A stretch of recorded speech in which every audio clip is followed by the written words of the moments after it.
Well, good evening, everyone. My name's Professor Lou Harms, and I'm the Chair and the Head of the Department of Social Work here at the University of Melbourne. It's a great pleasure to welcome you all to the 2023 Len Tierney Lecture. As our alumni, as our colleagues, as our students, and many of the partners across agencies in Melbourne and beyond, to the Tierney family, to all of you, we welcome you here to tonight's public lecture. While we gather virtually, it's very important that we stop and acknowledge place, that all of us are living and working here in Australia on Indigenous land, on unceded Indigenous land. And so from the place where we are this evening, the University of Melbourne, I want to particularly pay respects to the elders of the Wurundjeri people of the Kulin Nation, their elders past and present. I want to pay our respects to Indigenous colleagues and students here with us tonight. And I want to pay respect to the depth of Indigenous knowledge and strength that our colleagues bring to our learning here at the Department of Social Work. Firstly, some housekeeping before some introductory remarks. As you'll note, this evening's session is being recorded, and we will circulate this recording in the weeks ahead, and it will also be available from our alumni page on the Social Work website. As audience members, I can assure each one of you that your cameras are off and you're muted, and that your way of communicating with us this evening is via the Q&A box down the bottom there. But cameras will remain off throughout all of this evening's lecture. But we do invite you to use that Q&A function to put questions and possibly comments. And if we have time at the end of David's presentation tonight, we'll return to some of those questions. Or if there are questions to answer afterwards, I'm sure David will be in touch. But tonight's gathering is our annual Len Tierney Memorial Lecture, and it's a very significant moment in our departmental calendar. For those of you who don't know of Len Tierney's legacy, just a little bit of background to give you that sense of who he was, and perhaps more importantly, what his legacy is for us today. We host a Len Tierney Memorial Lecture each year, and it's a celebration of Len's legacy. Len graduated from the University of Melbourne with a Bachelor of Arts and a Diploma of Social Studies, our then social work qualification, back in 1947, before he later studied at Columbia University School of Social Work in New York City. He's actually then been recognised as a pioneer of that university school alumnus. Len developed an enduring compassion and respect for what was termed excluded families. Families struggling with the many crises of daily life. He worked with families, particularly in the post-war emergency housing situation of the 1950s. Len became a very important member of this Melbourne University Social Work Department. From 1961 until his retirement in 1990, some 29 years of service, he contributed to the teaching and particularly the research life also of our department, and so set that very strong foundation of that practice, research and teaching nexus. His scholarly and his community contributions were extremely diverse, but they focused primarily and extensively on child and family welfare. His groundbreaking book in 1964 was entitled Children Who Need Help, an analysis of why children become wards of the state. And this text provided a substantial insight in and foundation for developments in both out-of-home care for children and services to families in difficulty, much of which remains in place today. So not only was there that teaching and research and scholarly contribution legacy from Len's work, in very recent years, we've been very fortunate to receive a bequest from the Len Tierney estate and been able to set up the Len Tierney Social Work Travelling Award. And this is a remarkable award that will enable students from our Master of Social Work program to travel and have the kind of experience that was so formative in Len's career trajectory. So a student will be able to travel to the US connect with Columbia University, and connect with many of the significant agencies there in that New York and broader context. So I'm delighted that our first 3 recipients of this award, Gayatri Jambalangan, Grace Haslinghouse and Rebecca Acuto, are just about to set off in these next few months for that first experience of this award, and Grace leaves just next week. So I want to thank the selection committee who've been part of that, Professor Dorothy Scott, Dr. Trish McNamara and Associate Professor David Rose. The selection committee are looking at the worthy recipients of these awards. And I can assure you that at next year's Len Tierney Lecture, we will be able to hear from those recipients about their experience. But it's an extraordinary way in which the Len Tierney legacy continues to breathe substance through our practice and research and teaching life here at the department. So with that context of the Len Tierney Lecture in place, I'm now going to invite our President of the University of Melbourne Social Work Alumni Association to give the words of welcome and introduction to our guest speaker for tonight. So Janet Farrow OAM is joining us in that president capacity, but also as a great friend and colleague of David. So we're going to do a swift transition here online, and Janet will do the introduction.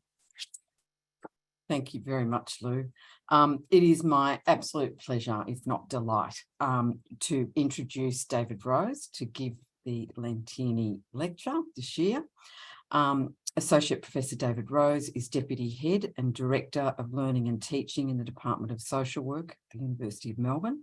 He currently serves as the President of APASWE, the Asia Pacific Association of Social Work Education, and as Vice President of the International Association of Schools of Social Work, representing the Asia Pacific region. And indeed, following the body of this lecture, David will be able to update us about some of his involvement in those associations.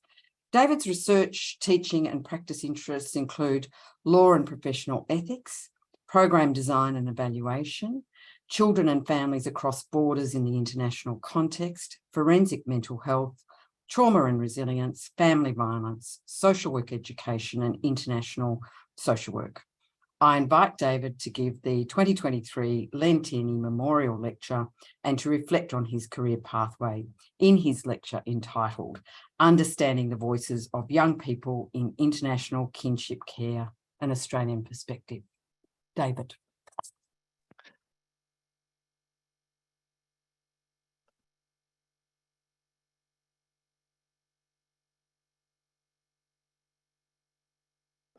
Okay, thank you very much to Lou and to Janet for your introductory words there. I'd like to also acknowledge the traditional owners on the land on which we're meeting in our various places tonight, and to pay those respects. As Janet mentioned, for the presentation tonight, I'm going to be mainly looking at this topic of the voices of young people in international kinship care and talking about a research project that's looked at that area, but also as a second part to this, looking at some of the issues around social work education and social work development in the Asia Pacific region, particularly through those other roles that I am in.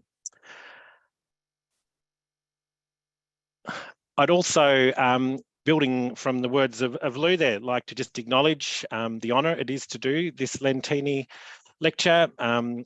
I never got the pleasure to meet Len when I first came to Melbourne University as a student, and then as a staff member was past the time when Len had been there.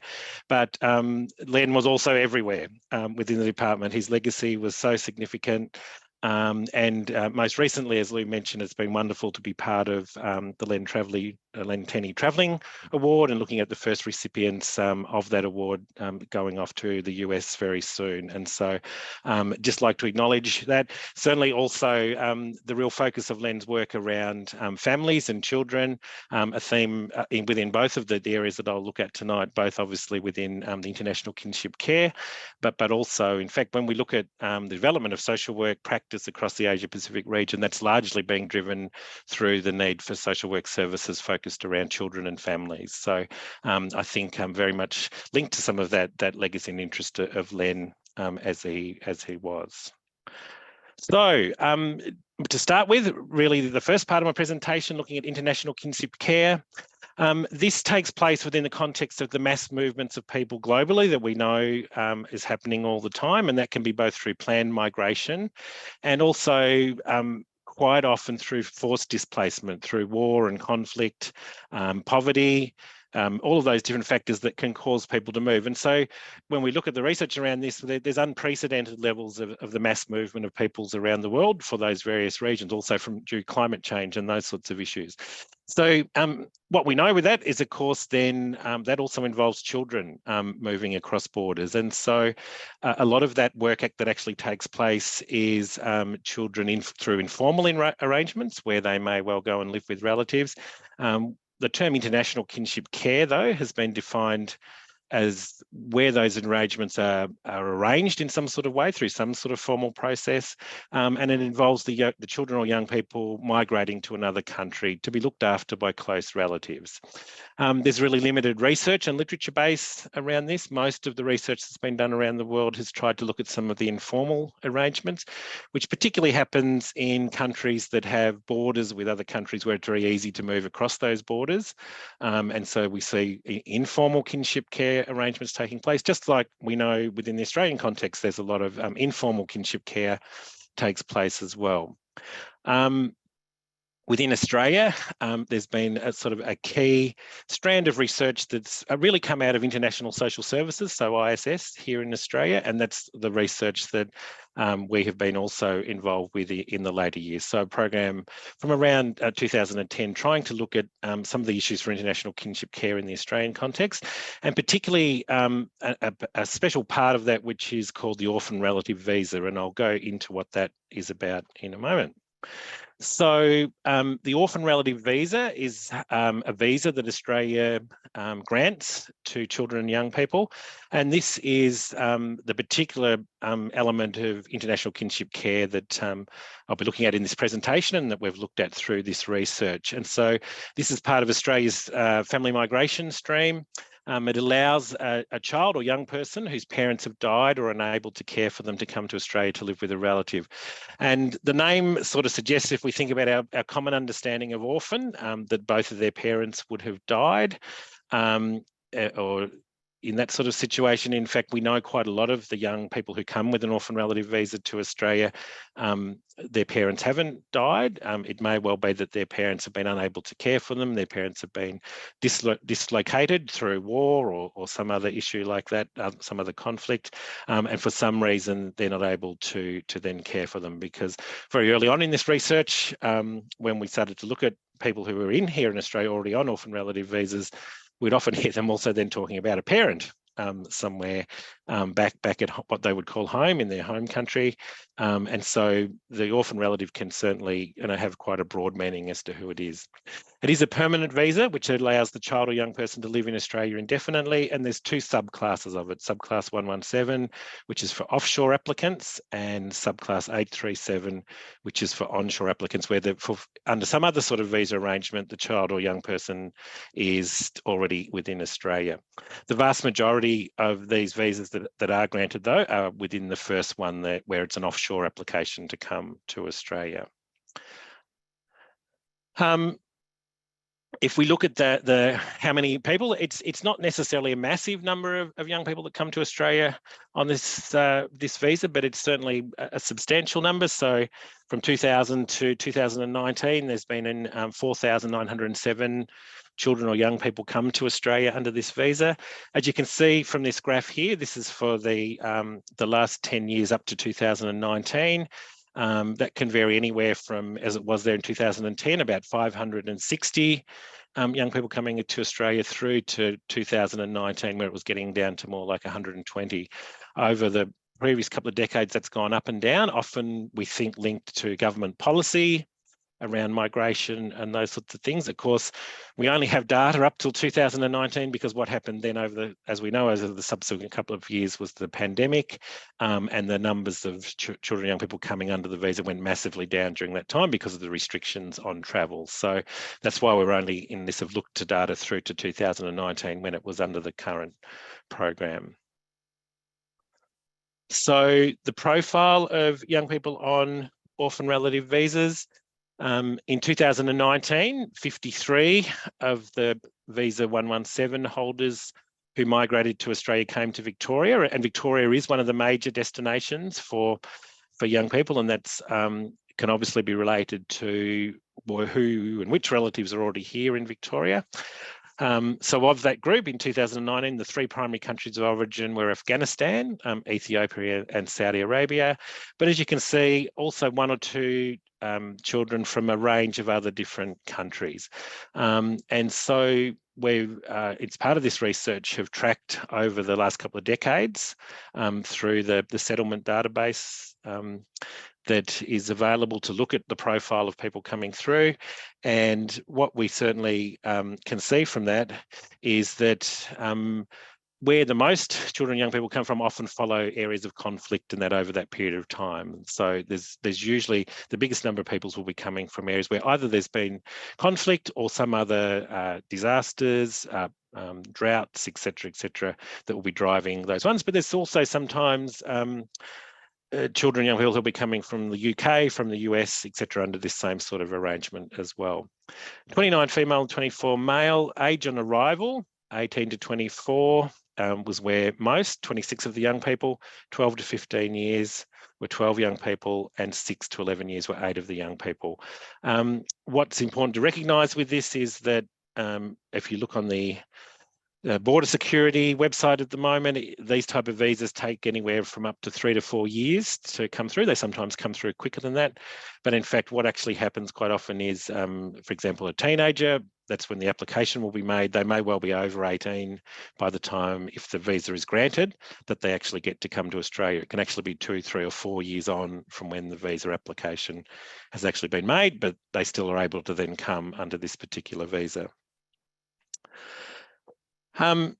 So our orphan relative visa research around international kinship care has been in 2 phases. So phase 1, which was a collaboration between International Social Service Australia, La Trobe University and University of Melbourne, focused on the perception of professionals working with young people in this area. And so that was social workers and lawyers and teachers, etc.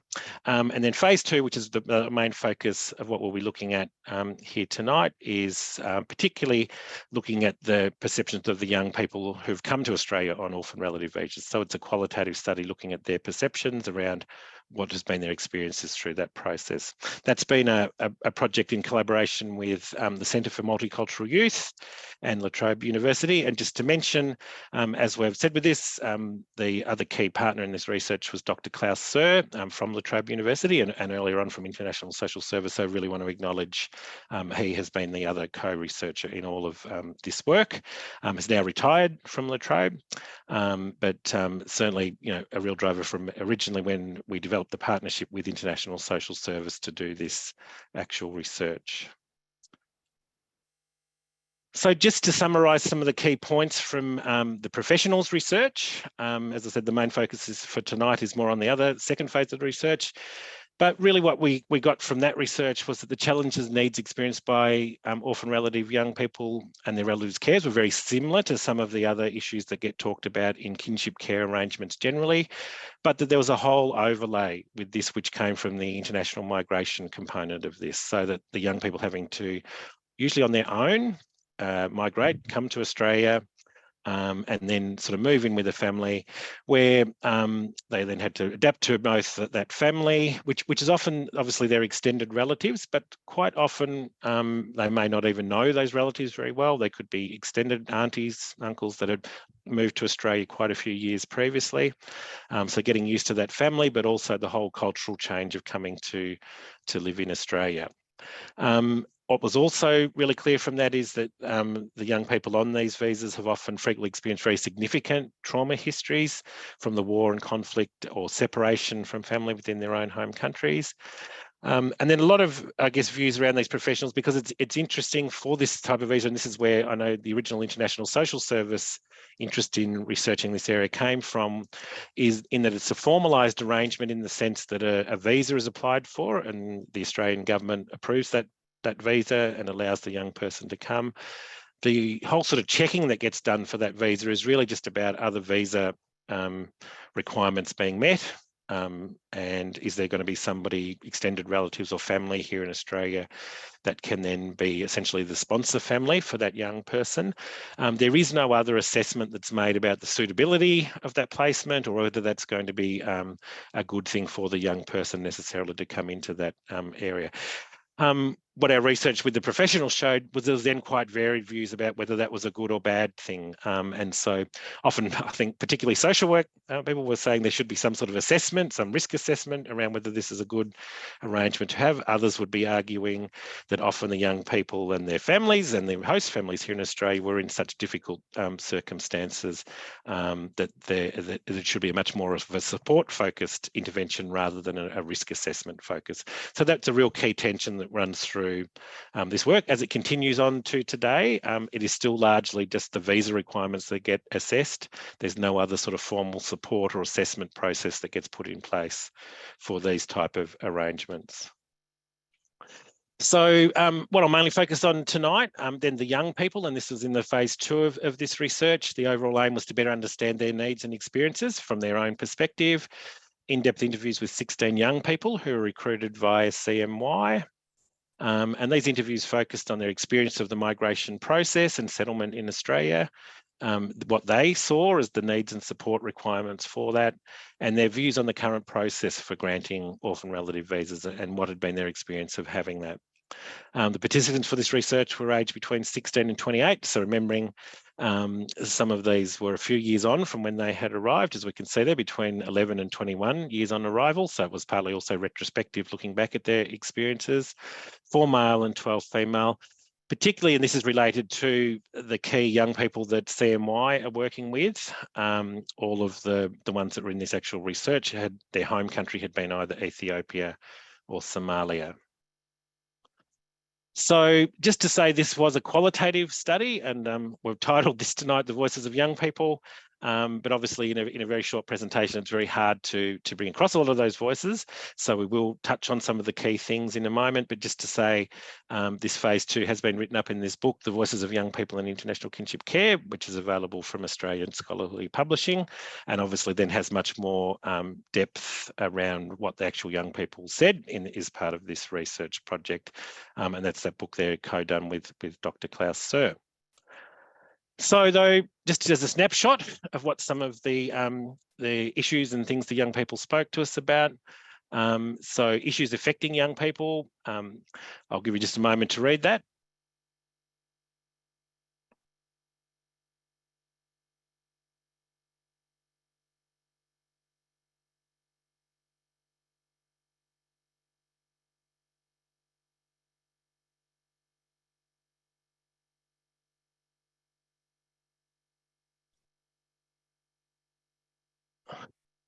So the issues that the young people raised as far as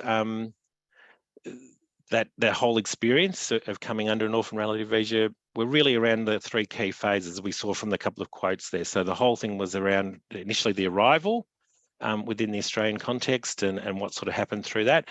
A lot of hope and excitement about coming to a new country mixed with the whole fear of the unknown.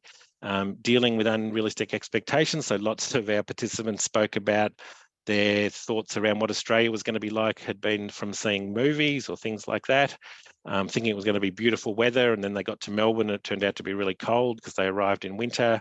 Some of those very much everyday things, but also, suddenly coming to a very, very different context around the city, the people, languages spoke, religion, all of those sorts of things. So that's just the whole broad picture, but also, as I said, suddenly coming into a sponsor family, sometimes that they might know quite well, at least someone within that family, but also quite often very, in that sense, extended relatives. So it could be someone that had already migrated to Australia before they were even born, and they might have had some contact through, phone and email and those sorts of things, but often, very, very new, and often hadn't met other children of that family here in Australia. Next big phase was around the initial settlement. As saying, many have little or no prior relationship with the sponsor family. And often through the research we did with this group, at least the participants that we had as part of this, were saying often their sponsor families were already struggling, in fact, with things like housing and overcrowding and finances, because they had been migrants to Australia, often similarly coming from areas of conflict and those sorts of things a few years previous, and had thought it was important to provide this opportunity for the young person to come to Australia, but often they're not necessarily having the resources to be able to support them. Also dealing then with expectations about schooling and work and what the young person was expected to do around the house. Sometimes there was an expectation of coming here to Australia and coming to live with the family, that they would also then provide a lot of work around the family, so housework and other things. And so dealing with those sorts of different expectations around that was. Also then just dealing with the loss from the home country and the past traumatic experiences. And so, as we've mentioned, there's no special sort of support program that gets put in place for these young people coming to Australia. They can sometimes access some of the general services that are there for migrants, but in that sense, that's only if they actually manage to engage with those services. So quite often, dealing with some issues back from their home country that, continue to go on unresolved. For the group that was part of this research, we found quite a proportion of them also, as soon as they're able to, as soon as they're old enough, decide to move out from the sponsor family, who is their relatives, because they just see that they need to do that, or there's been some conflict or pressures within that context. But then that often results in a whole new round of pressures for them as they move out to live independently around things like finances, housing, maintaining their education and employment. Lots of challenges, and certainly in this research, that was the main focus of what young people were talking about, but also really important to emphasise that many also spoke about having gone through all of those challenges, succeeding in what they were aiming to do, whether that be through education, getting on and going to university, through employment, through other contributions to their communities. So, and in fact, often talking about the motivation of having come through this process, for how that in fact really motivated them to succeed in those areas, and feeling like they really needed to do that. The research also spoke about needs and what they saw as their real support needs, either they had been able to receive or that they thought should be there. A lot of that was really framed around establishing friendships and social networks and social interaction, particularly given that some even spoke about the fact that they hadn't even realised in coming through this migration process they were losing, in fact, all of their previous social networks in the home country, and so the need to develop it there. Building that motivation and determination to achieve and succeed, and to take the educational and other opportunities that were available. Finances is something that kept coming up throughout the research, both whether the host family had adequate finances, but also whether the young person themselves, particularly if they were in their sort of older teenage years, almost then going over 18, under this type of visa, there's certain restrictions on what government benefits are available within the first 2 years of arriving within Australia. And then some other benefits, particularly around education, etc., only come into play if they then become a citizen at some later point in there. So there can often be quite a lot of pressures around that. And then other job training and assistance to gain employment. We asked, and they had lots of discussions as part of this research around formal supports that might be there and might be an assistance as part of this. That was certainly stuff particularly focused around housing, and particularly when the young person decided to move on from their host family and to live more independently. And certainly lots of examples of where the young people had then engaged with various housing support services, schools which incorporate English language centres and language schools. And a lot of our participants in this research said, in fact, it was the language schools were the first place in Australia that they started to feel a little bit comfortable, started to make some connections, make some friends, and also some sort of broader networks. Special service for the emotional and psychological support, given the trauma histories. General youth support services for support and advocacy, and settlement support services during that period following arrival, which, as we said, are sometimes there if people are able to engage them, but not specifically there for people coming through this program.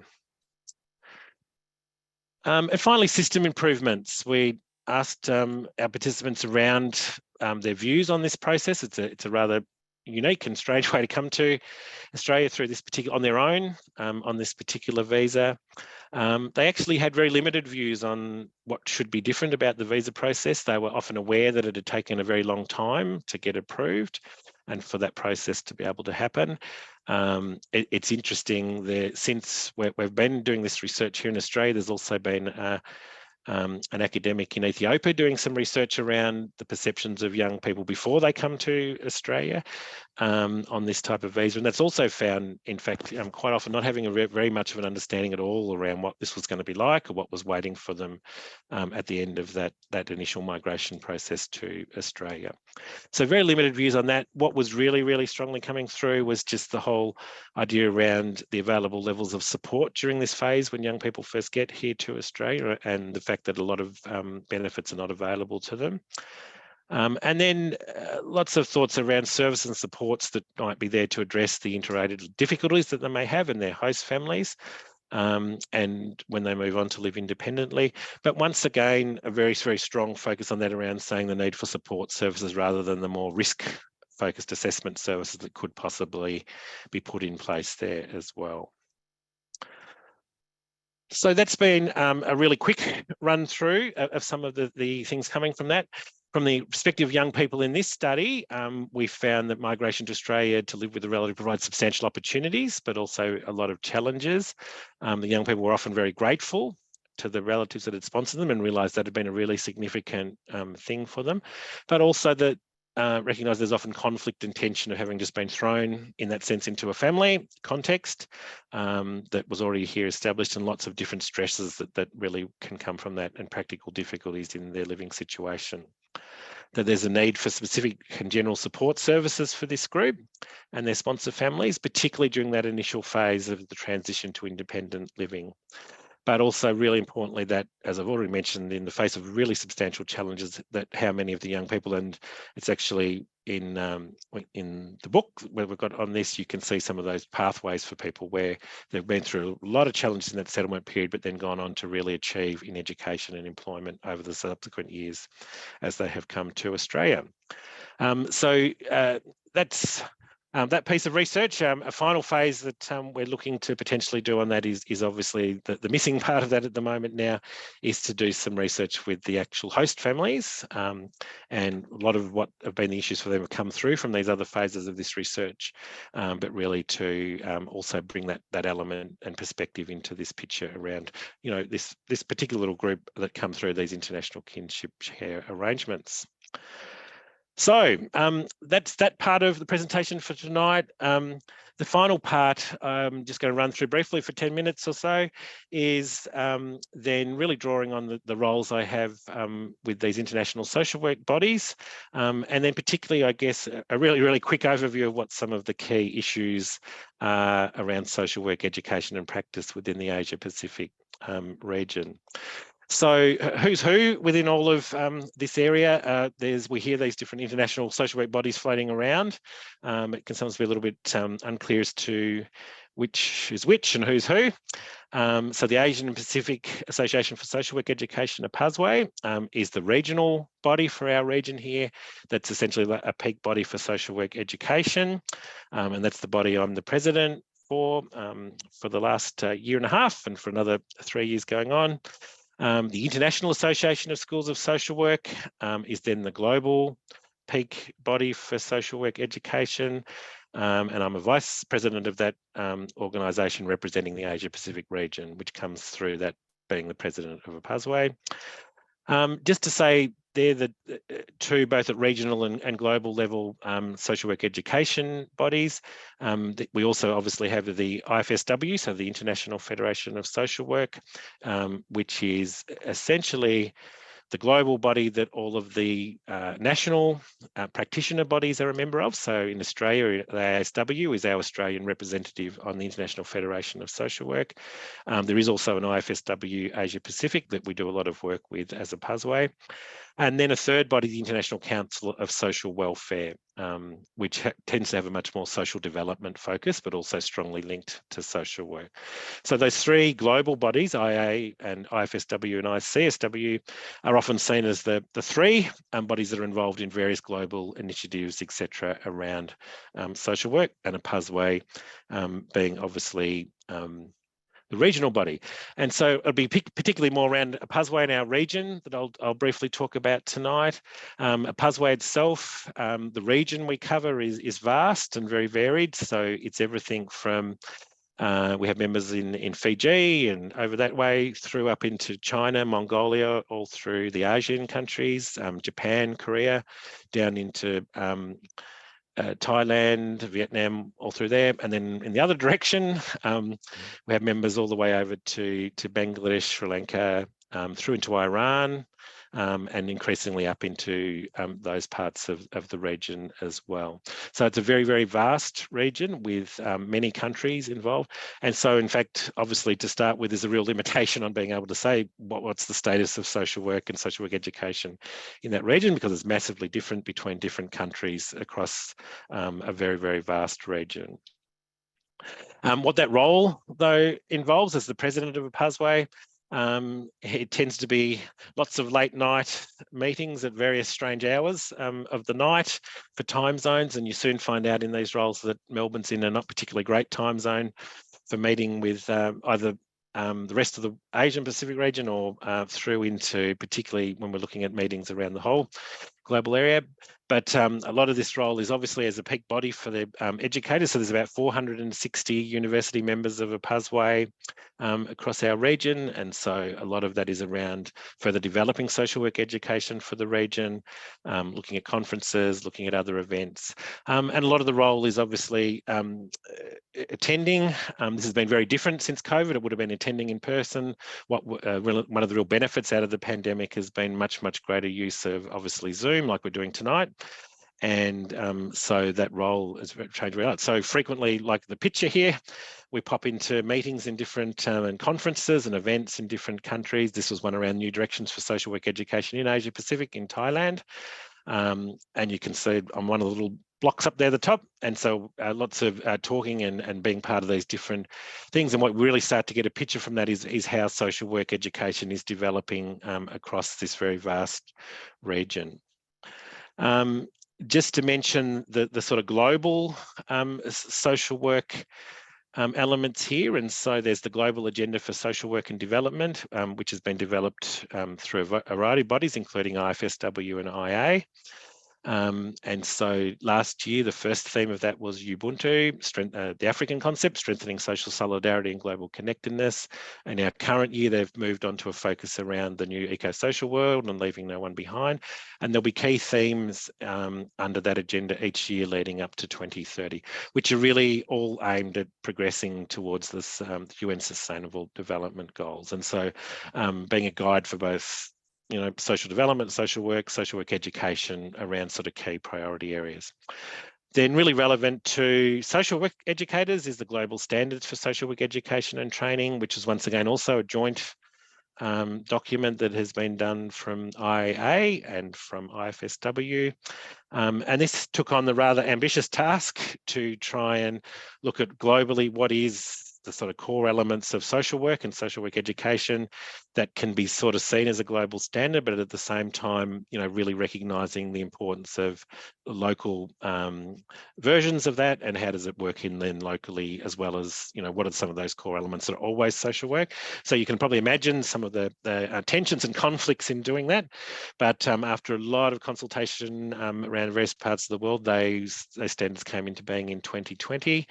And really aimed at sort of, as I say, within the various cultural contexts around the world, still saying at least what are some of the core elements of social work, and what are the core elements that social work students should be taught in preparation to be social workers. So these are the global standards here. They look at key areas like the university, the people in that university, the students, and the broader connections to the part. And as I said, particularly being now picked up in a lot of the areas, including across the Asia Pacific, where social work is in a new phase of development, and really looking to sort of see what are some of the parts of the global standards that can be taken, but also what are some of the local social work elements that need to be built into that. Just to say, these roles within particularly the APASWE and the Asia Pacific region, are really exciting roles. I think social work across a large part of the region is in a whole new phase of growth. And the interesting thing is that the growth now is really being driven by government across a lot of our region. And so, I think in our Australian context, we often would think it would be wonderful, in fact, if government was talking about social work and the development of social work. You see it here in action in a lot of the countries across our region. And particularly I'll focus here on the ASEAN countries, so through Vietnam, Thailand, Malaysia, etc. So through that region, in fact, ASEAN itself has taken a whole focus around looking at the development of social work, and I'll look at the roadmap in a moment. But really what they've started to look at through their research is saying, across that region, it's estimated that 65% of the 169 targets underlying the UN Sustainable Development Goals will need that effective social services to actually be achieved. And so when you look through that, obviously really many related, as I mentioned at the start, the protection and wellbeing of children, a really key issue driving this development of social work across the whole region, along with gender-based violence, obviously being really related to that. Poverty and inequality, climate change, natural and man-made disaster, the movement of people across borders, and mental health and well-being are all being seen as really key challenges that go across all of the countries across our region. And then particularly in some of these countries, I think social work is being seen as a really key element of how those issues are addressed. So we see in the ASEAN area, the Hanoi Declaration and the Asian Roadmap. So this was a declaration around strengthening social work and its role within ASEAN countries. And then in 2021, the ASEAN Roadmap for implementing that. And so this has got a time frame of 10 years to 2021 to 2030, key priorities including expanding and strengthening social work education and regulation, but really looking at how the development of social work can be a really key strategy. So it's a really exciting times for large parts of our region for social work. And I think often, quite an interesting, given, where we see social work even within our own country, Australia, and the level of sort of interest it gets at either community level or government level, certainly a real focus of attention at the moment. So that's not to say it's all good. Social work in the Asia Pacific has that really varied history of development. So a lot of the countries in the region, just like Australia, have a colonial history, and social work first came, or European models of social work came as part of that colonisation process, but it hasn't necessarily built up over time. Sometimes it has. So countries like India, Australia often share very similar histories and have had formalised social work for similar periods of time. Some other countries, it's been a much more fledgling sort of profession that's still only just been getting its thing. But in a lot of countries, what we're now seeing is what's called a sort of a second wave of development of social work, where really starting to see that social work is getting a whole new wave, being driven particularly by government and by other initiatives to try and develop. So lots of different definitions of social work within that, and roles for social workers. So within many countries across our region, still a large voluntary component, and that sort of morphs into then more professionalised social work, as it's got there, with the really mixed workforce. Interestingly, many countries across our region now have recognised social work in actual legislation. So countries like Thailand and Vietnam, Philippines, Singapore, lots of countries through the region there where it's now in legislation and really recognised formally as part of that process. but also recognising that at the moment, because it's still very much in some of those countries in an early phase of development, often low pay and recognition for social workers with limited progression, and sometimes negative public perceptions around what social work is. So a lot of stuff around saying there's seem to be a real demand for social work education is gradually building, but the whole sort of social services sector is not necessarily keeping up with that. Social work education in the Asia Pacific region, obviously like everywhere, has been really impacted by COVID. But once again, we see some really massive development of this. The example that's on one extreme of that is in China, which obviously has a really large population, but the indications are for China in 2010 to 2020, that decade, more than 1 million people have been trained in social work in that country. And when we look at universities, in 2000, there were 28 universities offering an undergraduate social work program. In 2019, that's now moved to 430 universities providing undergraduate social work and 150 providing MSW programs. So massive, massive growth in social work. And obviously that's on one extreme. We see in several other countries, though, where there's been a gradual expansion of the number of social work courses there. So some key issues with that are around obviously having enough social work courses to meet this projected future demand and employment pathways for those graduates. But a really critical thing that's been coming through is developing the social work academic workforce capacity, because in fact, as these courses massively expand, what's being found is often a lot of the academics within those programs are actually not social work trained because there aren't enough social work academics within those contexts. And so real questions around are the people that are actually teaching people to be social work actually social work qualified and able to do that. Lots of challenges around practice field education and placements. We know we have lots of challenges in the Australian context, a lot of very similar things, but also the real issue that often the government's big demand for social work. Education providers are increasingly developing more courses, but the whole social services sector is not yet developed to, in fact, provide those placement opportunities, which is such a critical part of the social work training. Lots of different issues that then come from that around the quality of social work across the different countries, where there's limited or no national guidelines or standards that they're operating under. But several countries across just our close Asian neighbours that have whole systems of legislation and accreditation too. And then the really key issue that sort of underpins all of this around, it's largely been USA, UK, European models of social work that have been brought in and adopted, and the real need to then say, how do they also develop local models of that?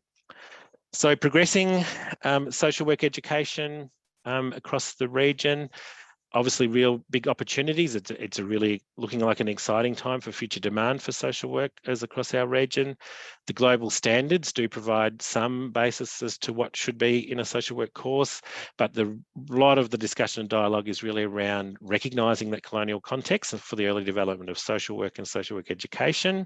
And so how can social work education in many of the countries across our region be decolonised, localised or indigenised? There's lots of work that's being done around in that area to look at how do they essentially take some of the best elements of social work from the global standards, but also look to taking the best local versions of social work that can also be amalgamated with that. Obviously, finally, with that, there's some really key issues around that. So lots of debates, which I think are not that different to some of the debates that historically, but maybe still take place even within the Australian context around should social work be focused around work with direct practice, individuals and families, or should it be broader social development and community work? You just see that although that it's a very early phase of those sorts of discussions as social work courses are developing and debating where the real focus should be. Obviously, across our region, you know, lots of different cultural contexts, so tensions in things like some of those core things we would teach in social work courses like human rights and gender equity, obviously get seen very differently in different cultural contexts. The research teaching interface and the development of social work evidence base within the Asia Pacific region. As I mentioned, a lot of the academics across many of the countries are actually not social workers, but as that sort of social work academic workforce develops to also develop a really specific Asia Pacific research base for that as well. And obviously, lots of work being looked at around collaboration and co-development of social work education across this diverse region that can take the strengths, but also recognise, once again, that need for local indigenised versions of social work education. So that's my presentation. I'd like to thank you all for coming along to this tonight. Just as a final little advertising thing here to mention the Asia Pacific Regional Social Work Conference, which is a joint conference from APASWE and IASSW Asia Pacific, will be in the Philippines in November. Often a really nice local regional type conference. And then also to say the global conference, which will be the first proper one since before the pandemic, which is then a combined conference of the three global bodies, IASSW, IA and ICSW. Will be held in Panama in April next year. Lots of work. I'm involved in the International Programs Committee for that conference. Lots of work taking place for it, but looking like being a really amazing first time all of the three social work bodies can come back together in person in Panama. So watch out for both those opportunities if you're interested in a social work conference. And thank you for your attention tonight.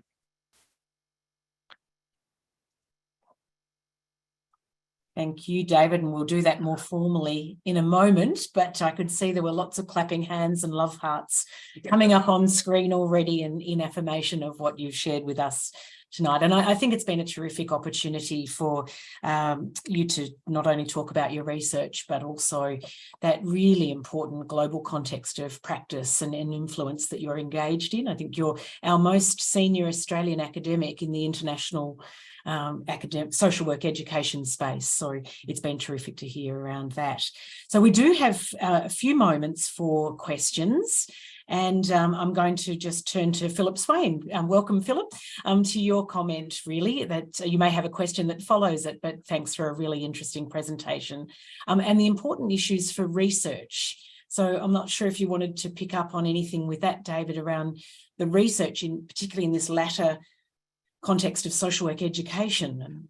Yeah, absolutely. And I think I was able to briefly mention it there, but certainly in the Asia Pacific context, it's really seen that that's a really critical area because, as I was mentioning, there's lots of discussion just about every one of these regional meetings I go to where they ask you to talk about, a bit like what I've just done, about talking about where's social work education going in this region. The conversation will come down to how do we take some of the global model of what we understand social work to be, and how do we then look at a local version of that takes account of local culture and context. And so lots of those discussions, but what is seen as the real gap to that is the research base then to sort of say, well, what is social work in Philippines or Vietnam or wherever. And so it's really seen as that to develop that research base is really going to be an important part of that. And so similarly, we can see, I guess, some of the countries across the region where you can see they've had longer established schools of social work. They are now developing quite large bodies of research which look at those sorts of things. They'll look at, I'm thinking of, I do quite a bit with one of the universities in Thailand as part of this role. And so they've been going for quite a long time. And so they've got really interesting research which looks at things like, gender equity in the context of Muslim women experiencing family violence, and that in the Thailand culture. And so, really developing up, knowledge and understanding around practice within those particular contexts, which aren't the contexts where you can just bring in something that's been developed in Australia or the US or the UK and see that work. So really, really important. But I think you'd have to say, a lot of the areas they're still struggling with getting the practice and getting the social workers out there. And so that's probably the next wave that will hopefully come after that. Terrific. Yeah. Just see if there's one or two more questions. So if people want to put those in the Q&A, we can pick those up. Otherwise, I might hand over to Janet. Don't let that preclude you putting a question in at this moment, but I'll hand over to Janet to do some formal closing words. Thank you, Lou.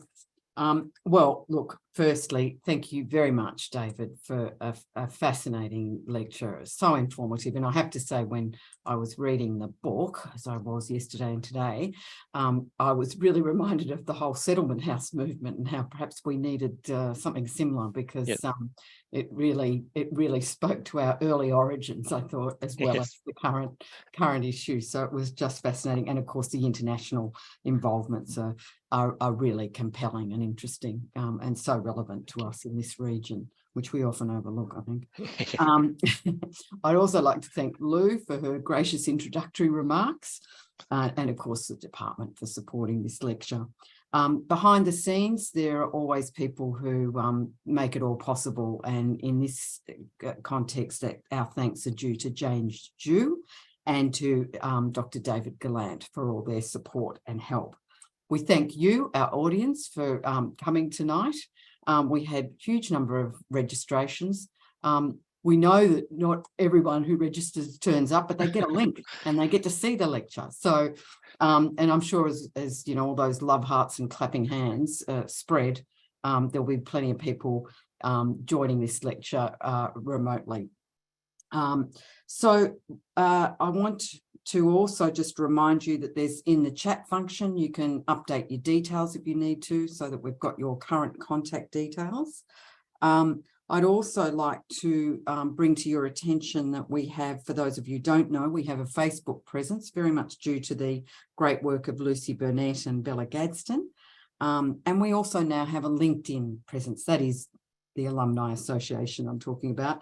And that's very much thanks to the work of Chloe Spann and Rachel Westgamble and Sophie Einfeld. So I bring those two things to your attention.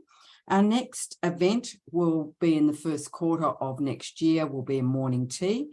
I did get some feedback that it would have been nice to have an after hours event as well. And we might look to repeating what we do in the morning tea at a time when people who work full-time can come.